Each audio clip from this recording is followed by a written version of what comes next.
few pictures in downtown Smithville. Yep, one more. See if I can get this.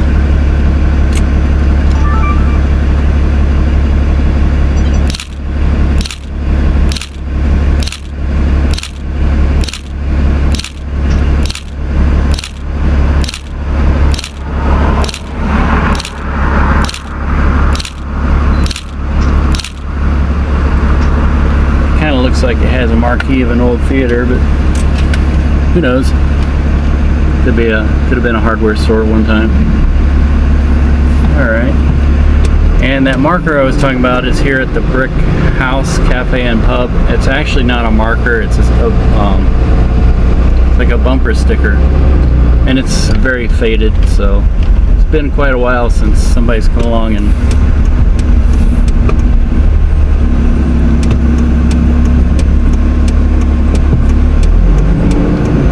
done something on the Jefferson Highway.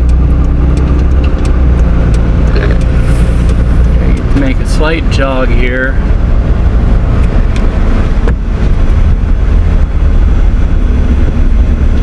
Then you turn right. This is a landmark over here. It's called the Apollo House. I forgot all about it when I was taking my pictures. I'll get a picture of it. It's an old, oops, Victorian house.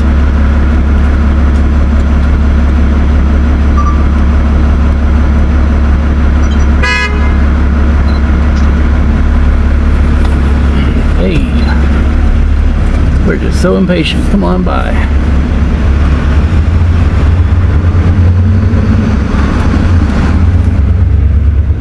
Nothing for history.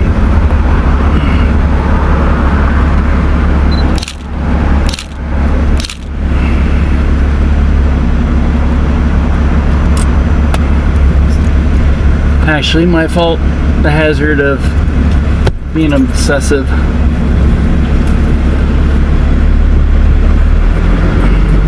Needed to get out of the road to do that. I thought I could do it quick.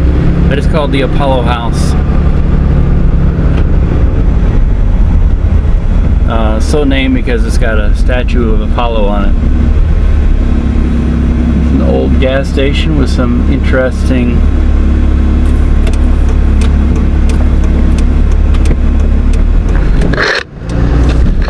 old school rims on the top of it.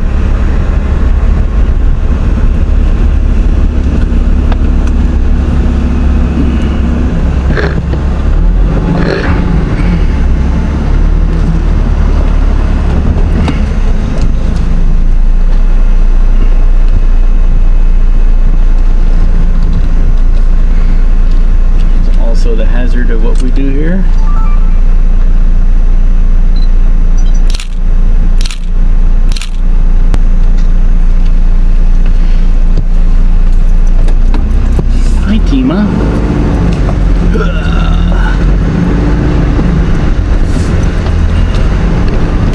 Alright, we'll get out of Smithville someday.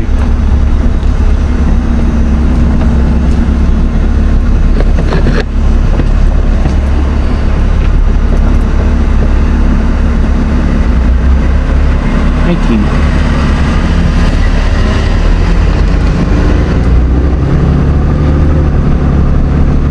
I think I need to do like Rich Dinkla is doing and put all sorts of lights and stuff all over my car so it at least looks semi-official and have these flashy lights going, and people will be more apt to go around me than get all infuriated and honk at me.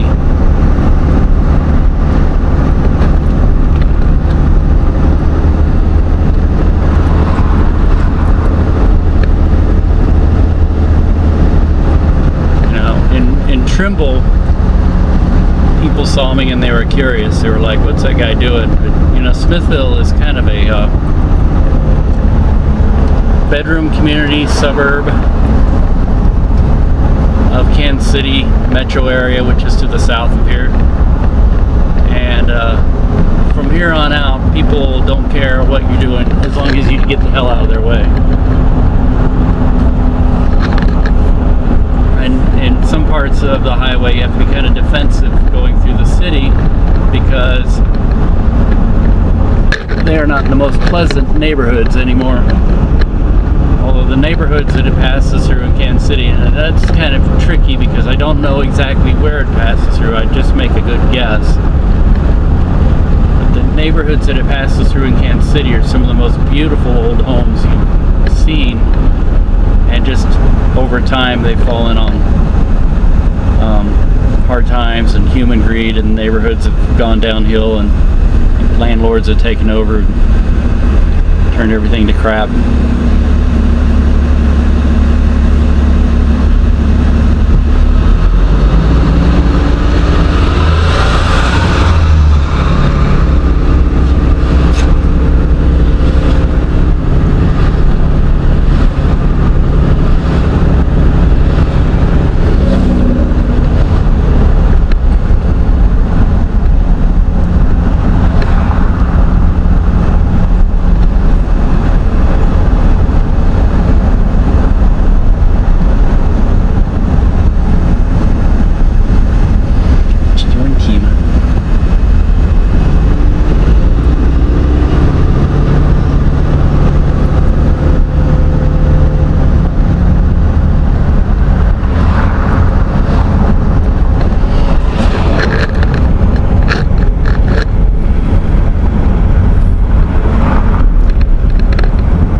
Left of this old highway.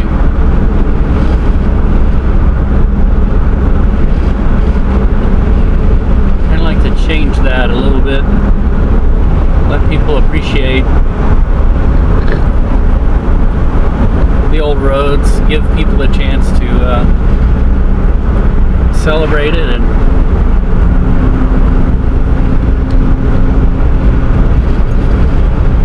maybe get some more commercial activity going.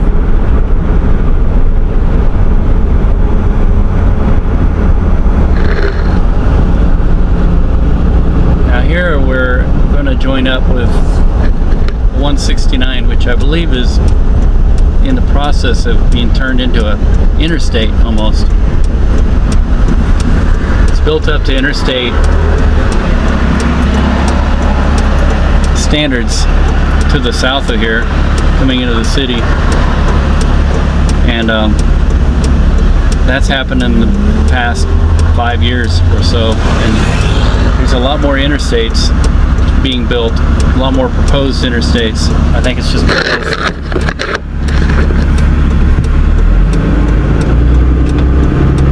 more and more population, we need more highways.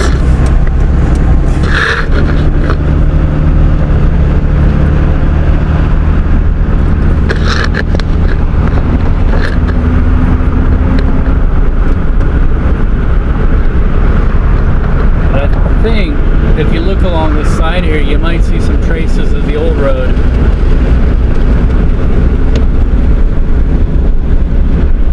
It's gonna get windy. There's some traces of the old road to the east, and I'm not sure of that. Don't quote me on that.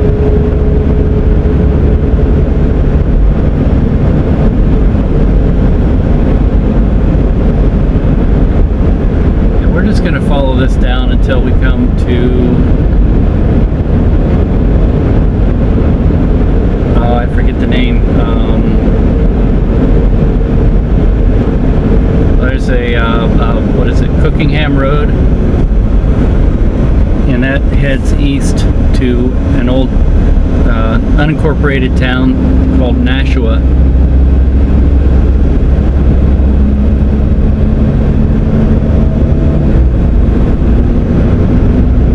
From there on to the south into downtown Kansas City, Jefferson Highway roughly becomes North Oak Traffic Way and goes through Gladstone and into the city. And I have been doing some research, as I've said before, about where the highway went by looking at old maps and things like that. And there's a little bit of confusion as to the exact routing. And there's a couple of old roads, like North Broadway is a little bit to the west of Jefferson Highway, and I would think that the highway might actually follow some older established roads like Old Broadway, which went by Old Pike Road, and there's a historic marker down there next to a church. But for now I will follow this map,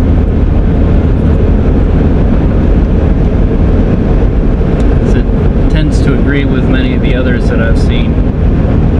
Unfortunately, it's kind of a boring part of the highway, sort of the bypass. You know, it got built up and now it's more or less, it's a U.S. highway now, and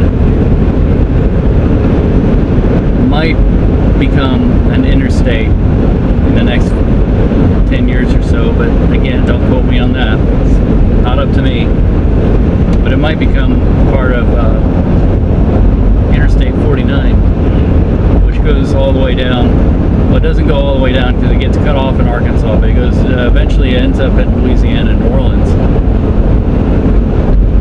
And I-49 is kind of becoming synonymous with Jefferson Highway.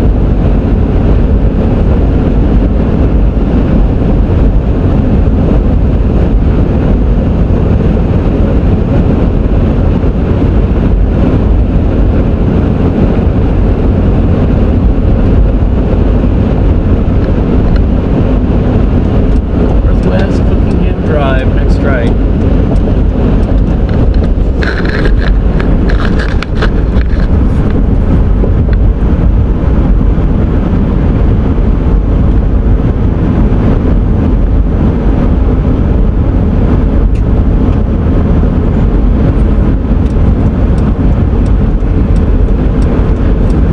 By a lot of the old maps I've seen, this is essentially right, that the highway did, you made a sharp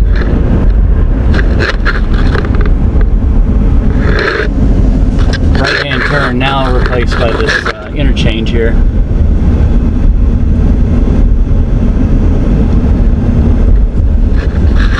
Struggling with this camera that doesn't want to stay put.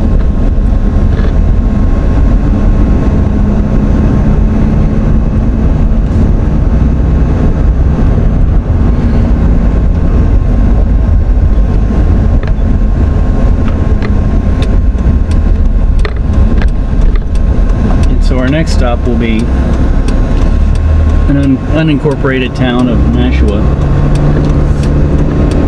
which was taken over by the city of Kansas City in 1964 in a big expansion. The tax base south of the river started going to nothing. The city, in order to survive, ceded a lot of land north of the river, which kind of led to there being almost two Kansas cities, although there are two Kansas cities. There's Kansas City, Missouri and Kansas City, Kansas.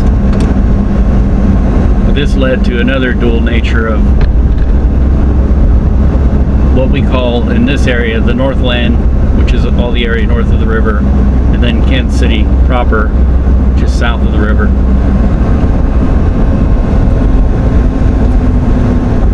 And over here to the left is an old radio station, excuse me, which is interesting. It's Art Deco, and I don't remember this Dollar General being here the last time I was here, which was about a little less than a year ago.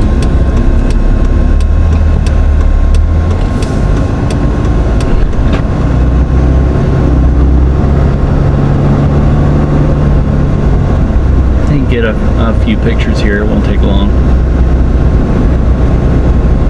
Hopefully I won't be blocking traffic again.